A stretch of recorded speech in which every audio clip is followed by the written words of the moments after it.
Crochet शिकण्याच्या या मालिकेमध्ये आपण आज पाहणार आहोत चेन स्टिच स्ट्रक्चर आणि चेन स्टिच मध्ये हुक कसं इन्सर्ट करायचं, कुठे इन्सर्ट करायचं। हे आहे चेन स्टिचचं स्ट्रक्चर। चेन स्टिचचा सिम्बॉल आपण असा ओव्हल शेप्ड आहे हे आपण पाहिलं आहे। त्यासाठी आपण विणकाम-ज्ञान.com या आपल्या वेबसाईटवर जाऊन त्या संदर्भातला तक्ता वाचू शकता, सिम्बॉल्स आणि ॲब्रिव्हिएशनचा तक्ता। चेन स्टिच हे 3 धाग्यांनी बनतं। त्याची सरळ बाजू जी असते चेन स्टिचची त्याला 2 लूप्स असतात। सरळ बाजूला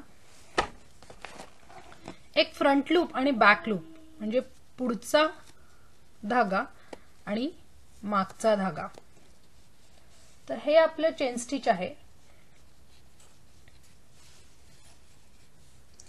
या चेन स्टिचचा ह्या साखळीचा हा पुढचा भाग झाला, सरळ बाजू झाली आणि ही त्याची मागची बाजू। सरळ बाजूला 2 लूप्स असतात।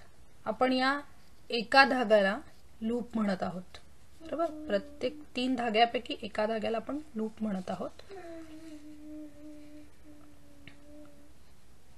हा जो पुढचा धागा आहे याला आपण फ्रंट लूप म्हणतोय।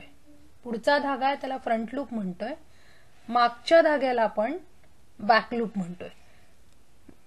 सरळ बाजूला जे 2 धागे आहेत त्यातला हा फ्रंट लूप आणि हा बॅक लूप, आणि हे जे आहेत हे बॅक साइड लूप आहेत जे उलट बाजूस असतात।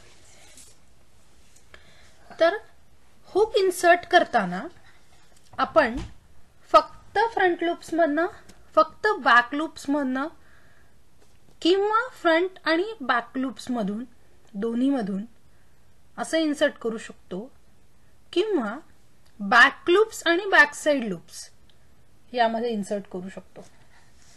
पाहूयात कसं ते।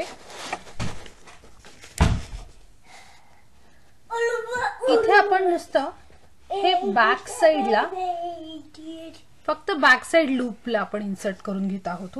ही ऑलरेडी मी चेन घालून घेतलेली आहे। हे माझं हुक आहे। मी फक्त आता फ्रंट साइडच्या बॅक लूप मध्ये जातीये। असं मी इन्सर्ट करून घेऊ शकते, बरोबर। It is only from the back loop. याची खूण असते ती अशी असते। जेव्हा चार्टिंग बघतो आपण त्याचं केलेलं, तेव्हा बॅक लूप साठी, म्हणजे फक्त बॅक लूप मध्ये हुक इन्सर्ट करा यासाठीची ही खूण आहे। जशी चेन स्टिचची ही खूण आहे, बॅक लूप मध्ये हुक इन्सर्ट करण्यासाठीची ही खूण असते। आणि बॅक लूप आणि फ्रंट लूप याच्यामध्ये जेव्हा इन्सर्ट करायचा असतो तेव्हा आपल्या पॅटर्न मध्ये स्पेसिफिकली त्याचं मेन्शन केलेलं असतं।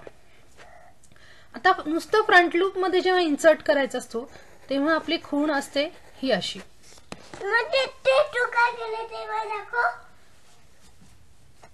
आता नुसतं फ्रंट लूप मध्ये आपण इन्सर्ट करून घेणार आहोत, बघू शकतो इथे नुसतं फ्रंट लूप मध्ये इन्सर्ट करून घेतले, बरोबर। हे असं, हे झालं फ्रंट लूप मध्ये। आता फ्रंट साइडला इन्सर्ट करून घ्यायचं। तर जनरली आपण वापरतो ते हे, पण हे आपण पाया साखळीच्या वेळेस करू शकत नाही, म्हणजे त्रास होतो। हे असं करताना थोडंसं जड जातो टाका आपल्याला हुक इन्सर्ट करायला।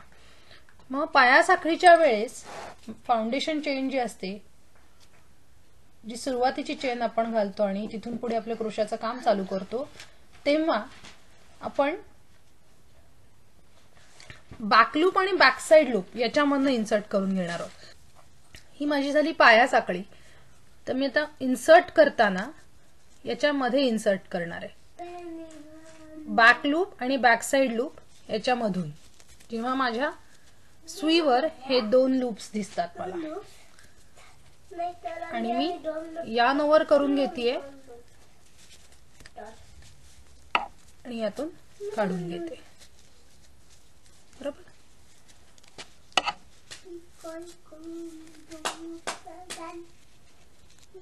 आता ही माझी पाया साखळी, त्यामुळे प्रत्येक मी पुढच्या वेळेला काय करणार आहे, बॅक लूप आणि बॅक साइड लूप मध्ये इन्सर्ट करून घेणार आहे.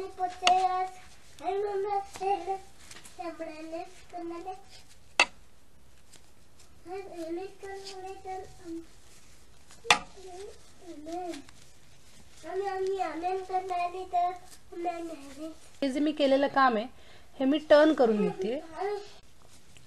आता इथून पुढे एकदा पाया साखळी झाली की इथून पुढे मी जे करते ते हे फ्रंट लूप्स जे आहेत माझे दोन्ही, या दोन्ही लूप्स मधून मी घालणार आहे. हे असं दोन्ही लूप्स मध्ये आत जायचंय आणि घालून घ्यायचंय.